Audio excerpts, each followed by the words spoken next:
Hi and welcome to Mark's Motivational Podcast for this Thursday episode. Tonight I'm delighted to be joined by Orlando again. So you're welcome along again, Orlando. We're going to talk about language patterns today. Hey Mark, good to see you, and hey everybody, good to have you out there listening in the world. Yeah, it's great to have you back. Great stuff. So we'll probably start off the podcast today. What are the two different models of language patterns in NLP? Well, within NLP, there are two primary sets of language patterns, if you like. One is called the meta model, and the other is called the Milton model. Now, they are the primary language patterns officially, if you like. That doesn't mean that you're not allowed to use other questions and other words as well. There's simply two predominant models that are referred to and utilized. Great, yeah, that's great. Yeah, because the Milton model is just really fascinating for me as well. Like it's a great form of language, isn't it? It's a great way of, yeah. Well, it's a great model of language. It's a great way to understand some of what you've probably already been doing in ways you've been using language and other people have been using language effectively already. Yeah. As I say, they are models of language. They're a guide to be able to understand what you are using well, and then open up your model of the world, as it were, realize there are other ways to say things to be able to influence, to get what you want to, with yourself and other people, by the way. Yeah, great. Yeah, it's really, really good, really powerful. And what is the meta model, Orlando? Okay, so the meta model is a model of language. It was developed by John Grinder and Dr. Richard Bandler, Dr. John Grinder and Richard Bandler in the very early days of NLP development in the early 70s. Essentially, the model of language came about that Richard and John were, should we say, studying Fritz Perls' work in Gestalt therapy, and they also came across Virginia Satir, a very famous family therapist. Now, the difference with these two people is, although others were doing what they were doing, these two were getting much more congruent, much better results with their clients. The study of excellence, part of the proviso that NLP started upon, if you like, finding excellence and then being able to replicate it. So through studying the work of Virginia and Fritz, John Grinder, of course, was a professor of linguistics, with Richard's skills in modeling, and the two of them bringing those two models of the pragmatic, if you like, and the academic together.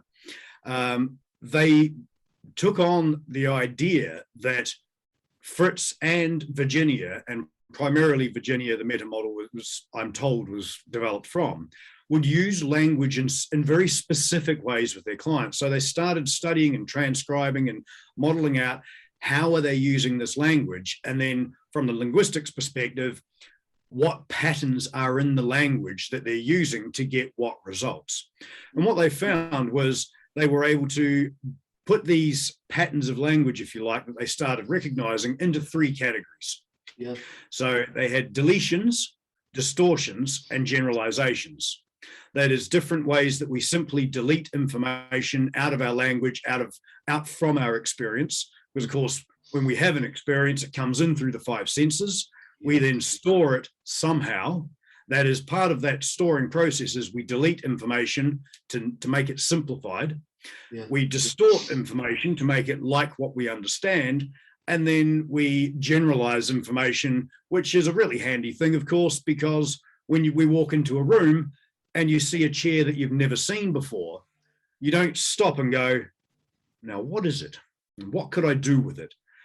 It matches enough of your experiences to be close enough that it matches these other things that were chairs. So therefore, it's a chair, you put your butt on it. Of course, you can use it in different types of chairs. You can use them to change a light bulb. You can do all sorts of things with chairs.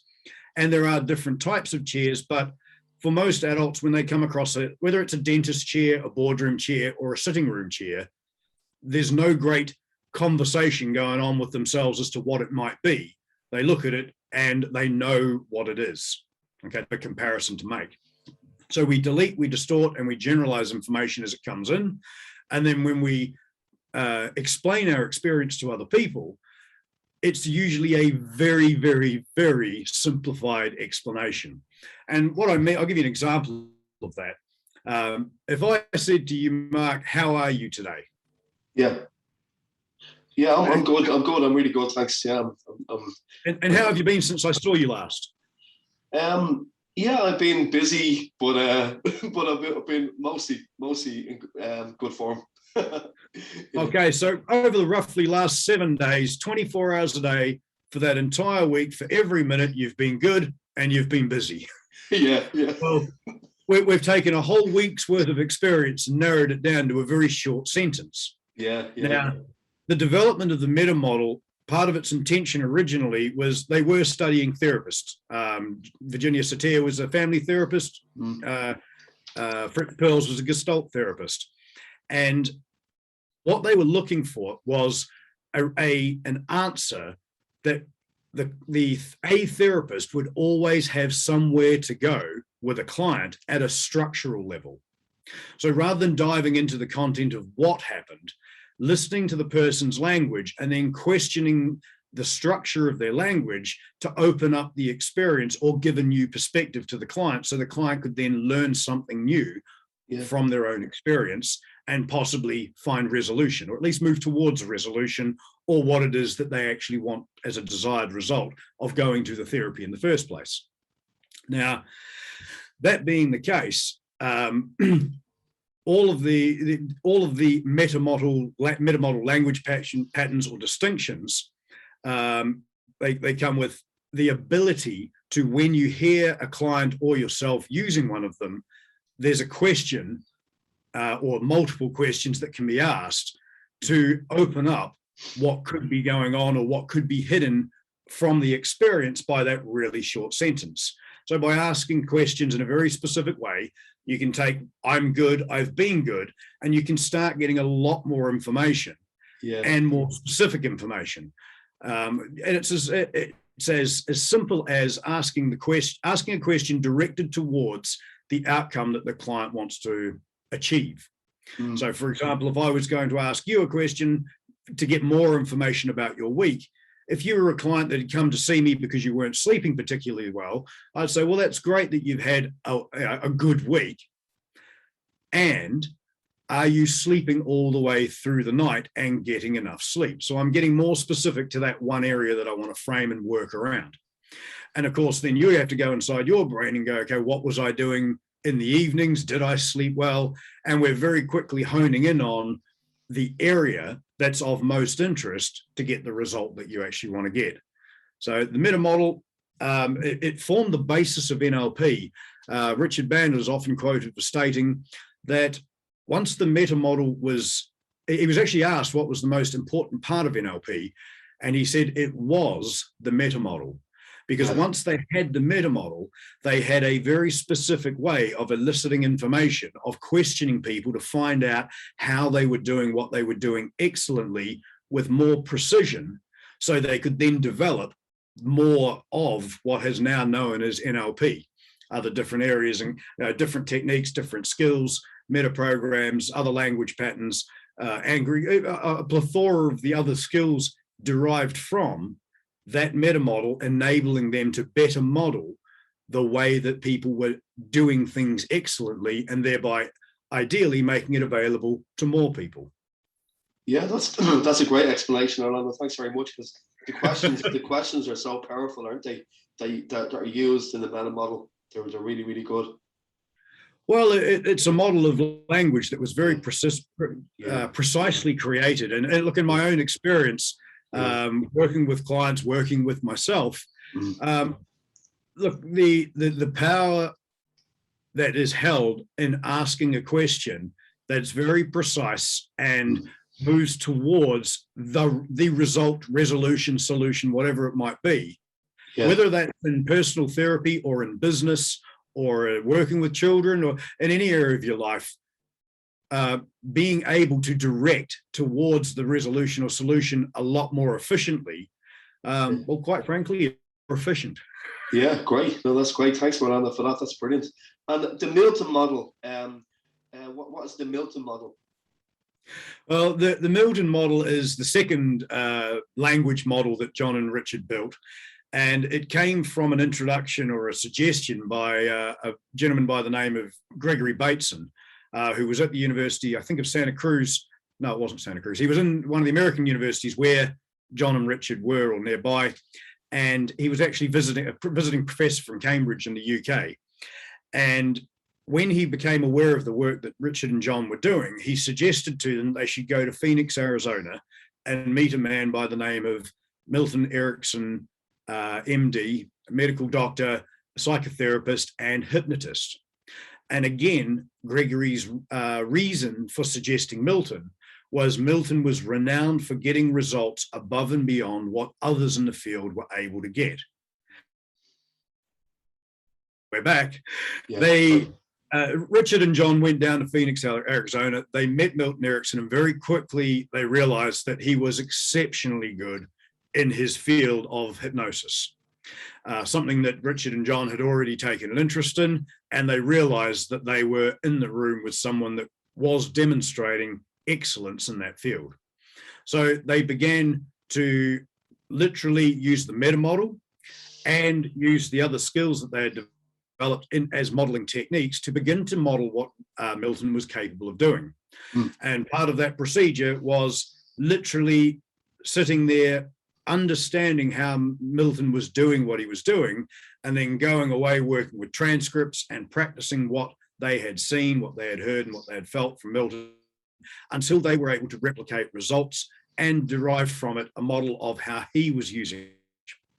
Now, where the meta model was starting with something small and coming down to things that are more specific about that person's life and opening things up, the Milton model, or Milton's language, is often described as being artfully vague.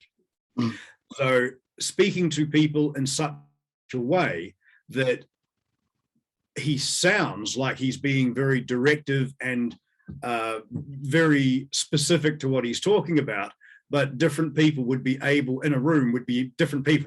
literally thinking of different things, because his language was open enough that he was planting seeds of ideas that other people, that the listener would be able to, if you like, water and fertilize themselves and grow an idea from it.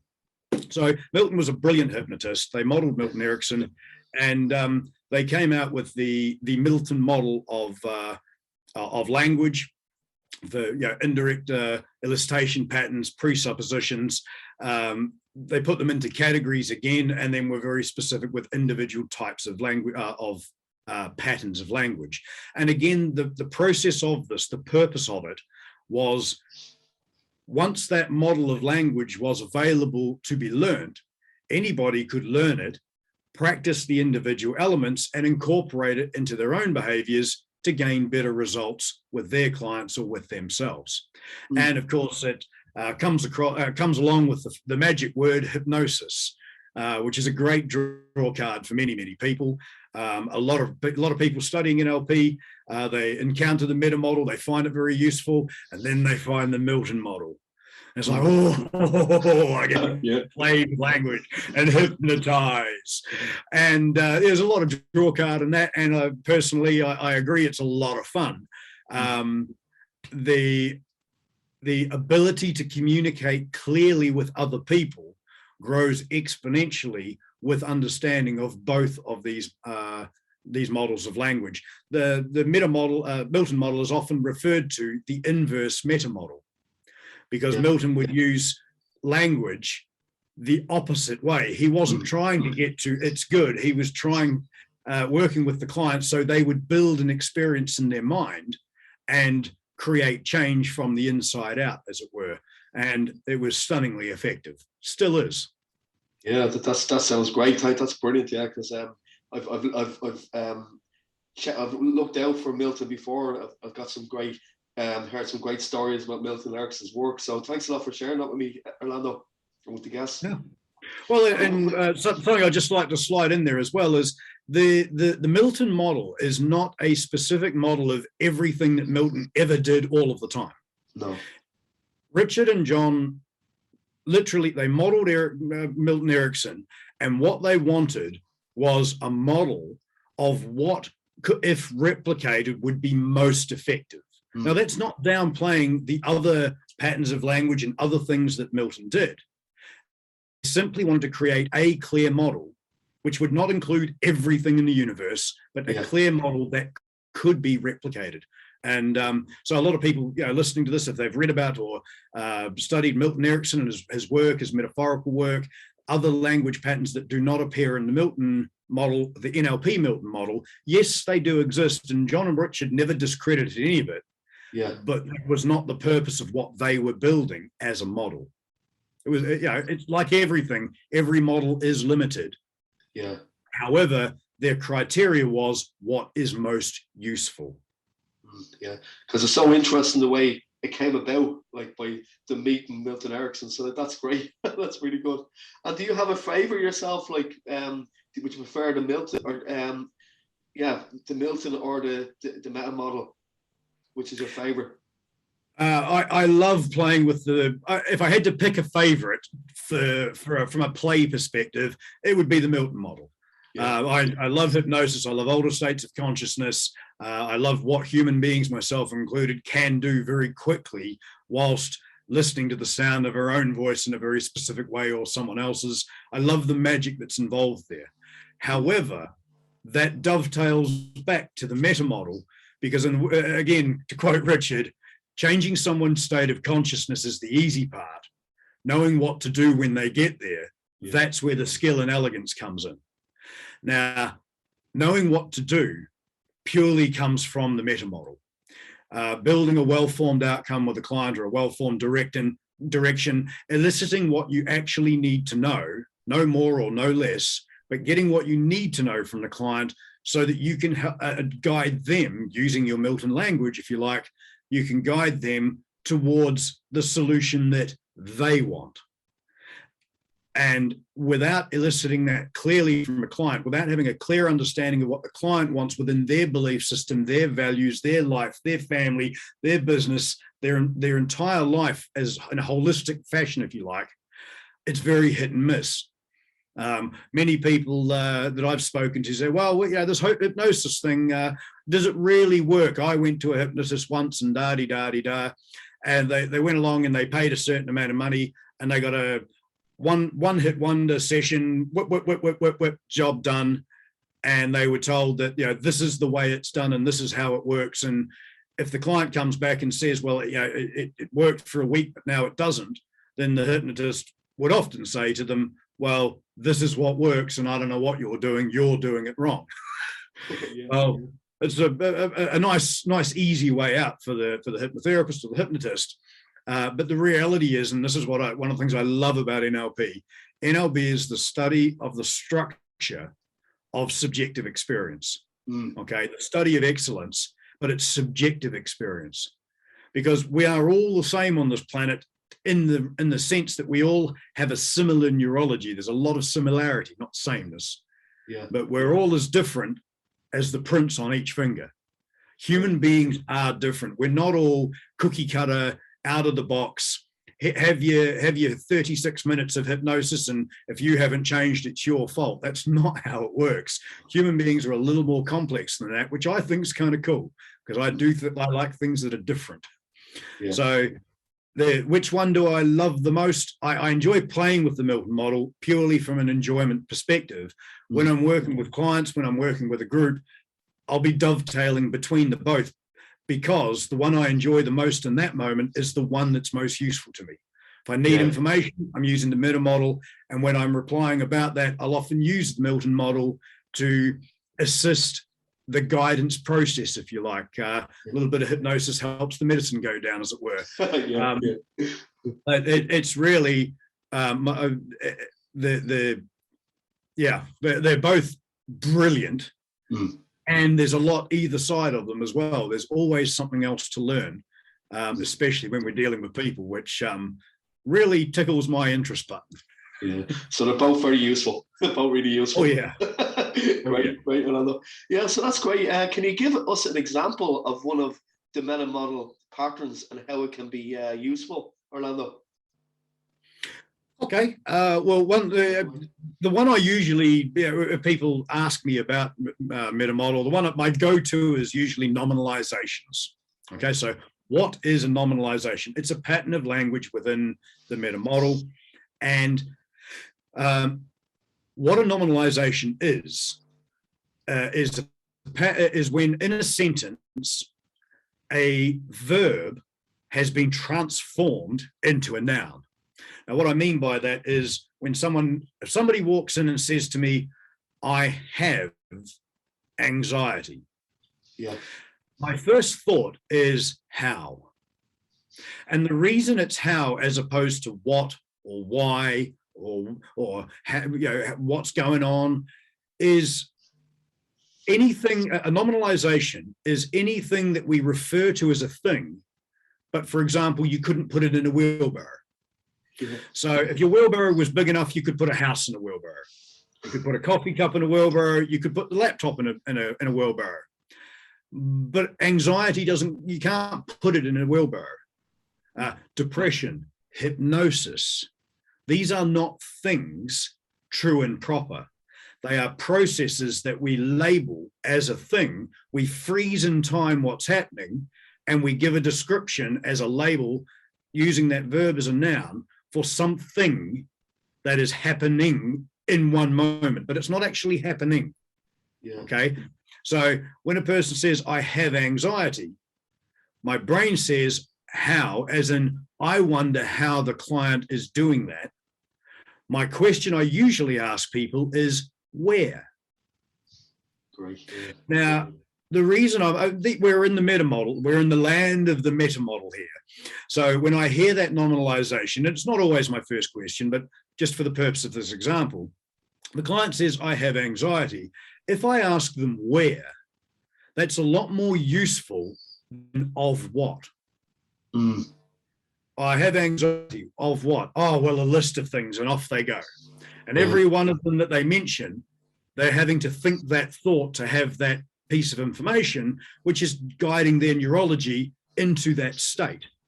Well, when I first meet a client, I don't want them to demonstrate how bad they can feel. Yeah. Okay, they're going to try and do that anyway most of the time. What I want to know is, where are we going with this? What do you want instead? And one of the ways that I'll identify that is, very rarely will I say to a client, no, you don't. You don't have anxiety. It's a nominalization. It's a process that you call it. No, that's not very useful. Okay, most people will take that as one of these, not into having a fight with clients. But through language and through conversation, talking about, well, this thing, where do you have it? You get answers like this. I don't know. What do you mean? Now, for those listeners out there, I've just patted myself on the chest, and I will literally look at their hand and go, well, your hand seems to know where it is, even if the rest of you's not so sure. And I'll be smiling about it, and we'll have a bit of a laugh about it. We're doing multiple things here at the same time. We're breaking down the association to that feeling, because if they're identifying the feeling, then we have a laugh. It's not the same as what they were doing yesterday. Yeah. If they start noticing that it starts here and then it moves in a direction, the feeling has to move. Okay. Human beings are in perpetual motion. Every cell's in perpetual motion. The only person that's not moving all the time is a dead one. And that is not the goal. Okay. That's way off in the future. So, with that thought, it's like, well, if everything's moving, what has to happen to that feeling of anxiety? See, I'm calling it a feeling of anxiety, not that thing. Yeah. I've already changed the way I'm representing what it is they're discussing. So that feeling, what needs to change to that feeling for it to get worse? And, I'll guide a client, say, well, does it get bigger or smaller or stronger? Does it move in a direction? Is it going one way, another way? Is it pulsing? What's going on with that feeling? Well, what I'm doing here is I'm meeting the client in their experience. Yeah. And I'm allowing them to slow down the process by questioning it and constantly going back to, hang on, whoa. If they go, oh, well, it just goes everywhere. Well, right. Well, if it goes everywhere, let's just slow it down a little. It started here. What does it have to do to get to everywhere? How does it do that? And I'll move my hands around in weird ways. I don't want to show them what I think it might do. I want them to go, oh, well, I was like, and often it will be close your eyes, go to that moment where you feel that anxiety, and then just as it begins to change, stop. Open your eyes. What happened? Where did it go? So we're going to slow that process down. And again, I'm using slowing the process down, not identifying the thing. All of my language will be directed towards the process, what's happening, what's going on, what happens next, what happens next. Inadvertently, the listener, the client, is learning that they're becoming aware of something that they're doing as a process. Now, the moment they notice that it's a process, it's not a thing anymore. Things do stuff to us, we do stuff to things. But processes that are going on inside of us, we are doing them. Now, the convincer at this point is often, I'll find out how it generates to everywhere, and I'll teach the client how to do anxiety faster than they've ever done it before. Okay, I'll take their process and I'll get them to speed it up. Now, although that doesn't sound very pleasant, it's not something that I do for a long period of time, and I've done other things with the client as well. Okay, this is just a snapshot of what goes on. Yeah. But the key to it is the moment they realize, A, it's a process, B, they can do it faster and feel worse quicker, the only person that did that was them. It means they're in control. And then that moment they have that identification that they're in control, I'll have them stop, and whatever process they've been doing, I'll have them on purpose reverse the process. And of course, if you reverse the process, everything goes backwards, and you end up with no anxiety feeling. Well, if they practice that a few times, they know now what to do to be in control. Anytime that anxiety turns up, they go, hang on, you're not a thing. I see where you're going, go back the other way and feel good. And the reason for noticing it as a language pattern is when a client says, I want some hypnosis.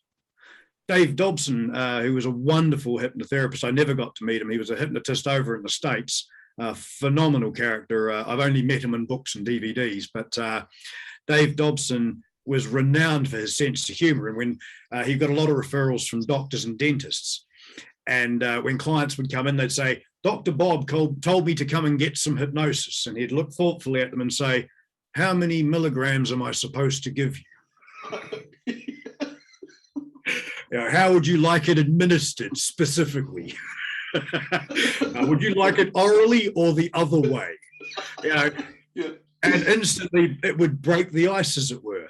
It would create, well, hang on, it's not, what's going on here? Have a bit of a laugh, ease into the conversation, because these are not things, they are processes. And by identifying that they're in, that the moment you realize that word was a process, but it's being used as a frozen moment in time, you have the ability to reverse engineer, go the other way, turn it back into a process and be in control.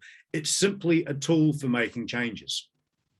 And it's a wonderful way to describe the power of one of the language patterns.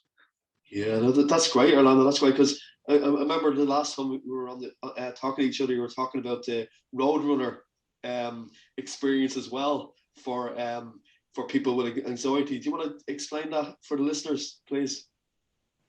That's actually it's not my technique. I can't take credit for it.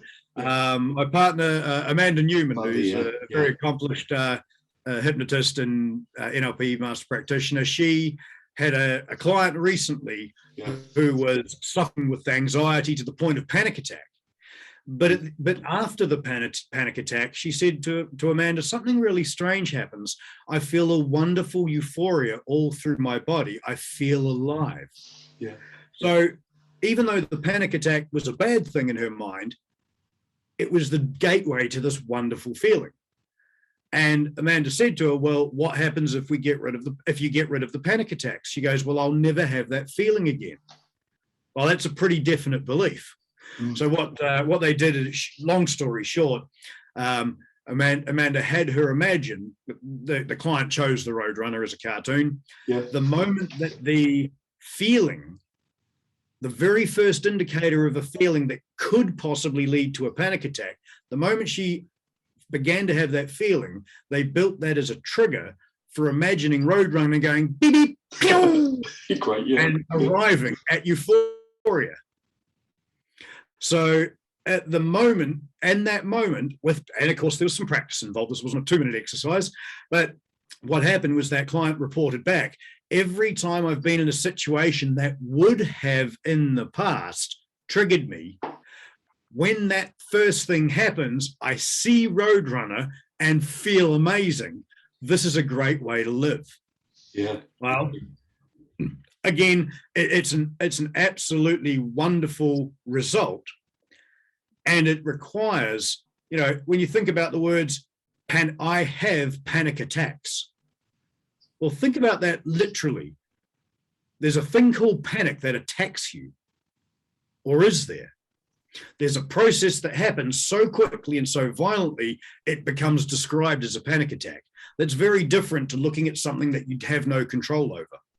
So again, there's a nominalization in that process by identifying it either directly or indirectly by having the client realize they're going through a process, creating a change to the process. If you change the way you think, it changes the way you feel, and it literally changes what you're capable of. And in this young lady's model of the world, the slightest feeling of anxiety equals Roadrunner, beep, beep, and euphoria. Right, yeah. So there's not much to be anxious about in the world for her now. And that's a lovely result. Brilliant, yeah. So fair play to Amanda for that. That was great. Oh, yeah. Yeah. Can't take credit for that one. Yeah. Sorry about that, Amanda, if you're listening. Can you give us very good. Can you give us an example of one of the Milton model patterns and how can it be useful around that as well, the Milton model? Righto, I'll give you one of my favorites to use as an example again, because it's so useful and so easy to use. Righto, Mark, don't think of an elephant. Brilliant. Right? Now, don't think of a giraffe. Yeah. Now, what I'm giving you as a language pattern in the Milton model, I'm giving you a negative command. Get my words mixed up. Giving you a negative command. That is, I'm using language with a negative, that is the word don't, and then giving you some information. Now, human beings being built the way that we are, if I say don't think of a fire truck, because of the way I'm structuring the language, I'm telling you what not to do, and then I'm giving you the noun. I'm giving you the subject, if you like. Well, for you to not think of a fire truck, you have to be aware of what it is not to think about. But by the time that you're already not thinking about it or trying not to think about it, you had to reference it. Mm-hmm. And the example I love, I think a lot of people can relate to this. Anyone that's got a child, has a friend with a child, or has been one, can probably relate to this. Mum or dad or whoever, an adult gives a child a cup of milk and says, don't spill the milk. Yeah, brilliant. Well, as a language pattern, now children are very literal in the way that they take in and use information. Okay, they don't have as many filters, if you like. If they're having a cup of milk, let's presuppose it's a small one. Child, that is. Not child. Probably a small cup of milk as well. Yeah. But if you say to a child, don't spill the milk, the same as don't think of a fire engine, you get a picture of, you imagine a fire engine in some way, shape or form. If I say to you, don't spill the milk, or if I say, don't think about spilling the milk, you have to think of spilling the milk. Probably the milk in question will be the milk in your hands to be able to not think about it. So the only information that child's got is an image in their mind of spilling the milk. And look, what happens more often than not, a higher probability of the child going, oops. Yeah. Now, where being aware of negative commands means that you get to use them more effectively. Because there's everything right with a negative command when it's used in a useful way. Okay? don't just listen to what I have to say, learn quickly as well. Don't just listen. Teachers love that one. Yeah. You don't have to sit down now. Any child that's ever been told, oh, you don't have to listen to me. Without any language after that, the child has to make up the pictures of what's going to happen if they don't. Yeah, exactly. Okay, but the command, the information there is listen to me. Whereas when you're aware of, if you're saying things to your children, to your co-workers, like whoever it might be you're interacting with, and you're not getting the result you want, i.e. don't spill the milk. That means the moment you're aware of that as a language pattern, you can go, okay, how else can I reword this? I'll make a better plan. How about carry the cup to the table carefully with two hands? Now, that's a really different piece of information than don't spill the milk.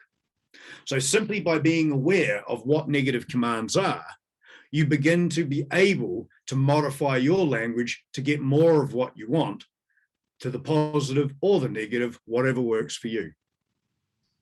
Yeah, no, that's great. Yeah, I love the sounds of the Milton model because that makes so much sense. Like having a 4-year-old, I actually tried that one the other day, and when I said, "Be careful carrying it to the table," lo and behold, he did. So it really works. Yeah. It really works. Well, in a work environment, don't worry about getting the report in before 3 o'clock. Yeah. They walk away. Well, don't worry about getting the report in. Yeah. Again, a slight modification of language. Enjoy getting the report done. I know you'll have it completed by 4. You're more than capable. Yeah. Same message. Yeah. Well, if you're saying don't worry, what could be an opposite of that? Yeah. You could hand it to them, say, be as confident as I am that you know what to do to get the report done. Yeah, exactly. Yeah. The person's still got to go and do the report, right? But any little message, any little change you can make in your language to enhance the probability of success and have everyone feeling good, I think is a good plan. Great plan. No, this has been great talking to you today, Orlando, about language patterns. So could you kind of give anybody some information of books they could get their hands on with to explain the Milton and the meta model? Absolutely. The first book that comes to mind is, I don't have it with me in front of me, it's downstairs, is Richard Bandler's Transformations. Okay. That goes into deeper into the language patterns individually. For other resources, for meta model, Milton model. Yeah, look, the meta model was first written about in a book called The Structure of Magic Volume 1, which is the first book that Dr. Bandler and Dr. Grinder wrote.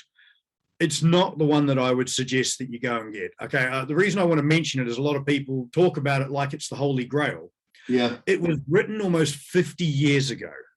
Okay, yeah. It's not the most up-to-date version of learning, and also the first few chapters was Richard's thesis at university. So it's written in a very academic fashion. Still good information. However, reading the later version of Richard Bandler's Transformations will certainly give you a much cleaner, less effort required, shall we say, means of reading and understanding and being able to make it useful very, very quickly.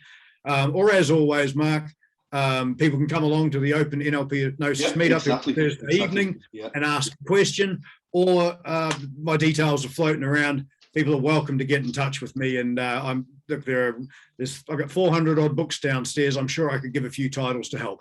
Great. No, that's brilliant. So thanks a million today, Orlando, for talking to me about language patterns. And I'm sure we'll be talking next week about another subject in NLP. Absolutely. Looking forward to it, Mark. Yeah. Have a great day, everyone. Thanks very much, Orlando. Take care. Thank you. Thanks a lot for listening to Mark's Motivational Podcast for this Thursday. So tune in next week. We're going to be talking again to Orlando. So take care. Thank you.